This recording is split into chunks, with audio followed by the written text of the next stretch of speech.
Hello friends, evening ஆகிடுச்சா, பசிச்சுது, என்னடா பண்ணலாம், ஹெல்த்தியாக தான் சாப்பிடணும். மில்க் புட்டிங் ஞாபகம் வந்துச்சு. சரி, ஒரு டம்ளர் பாலும் எடுத்தேன், சோள மாவும் ஒரு ஸ்பூன் எடுத்தேன், சர்க்கரையும் 1/4 கப் எடுத்தேன். இந்த ஒரு டம்ளருக்கு ஒரு கப் எடுத்தேன். முந்திரி, திராட்சை, பாதாம் எடுத்துட்டேன். நீங்கள் என்ன நினச்சோன்னாலும் இனிமேல் ஒரு கலக்கி அழகாக மில்க் புட்டிங் சாப்பிட்றலாம். எப்படின்னு பார்ப்போமா? பாலையும் ஊற்றிடுவோம்,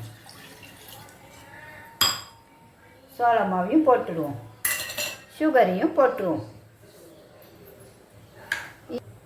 அப்படியே கைவிடாமல் 2 நிமிஷம் கிண்டுவோம். கட்டி ஆகிடும். ஆனால் கிணத்துல ஊற்றிடுவோம்.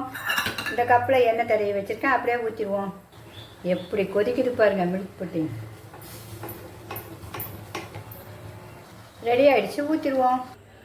கிணத்துல தேங்காய் எண்ணெய் தடவியாச்சு. இனிமேல் ஊற்றிட வேண்டிதான். சும்மா அரை கிணறு தான் வந்திருக்கு. இதுக்கு மீடியா நம்மளுடைய நட்ஸ் எல்லாம் முந்திரி திராட்சை வறுத்துக்க வேண்டியதான். பாதாமல் அப்படியே போட்ட வேண்டியா. ஒரு 1/2 hour ஃப்ரிட்ஜில் ஆறினோன்னா ஃப்ரிட்ஜில் வச்சுட்டு 1/2 hour கழிச்சு எடுத்து சாப்பிடுவோம்.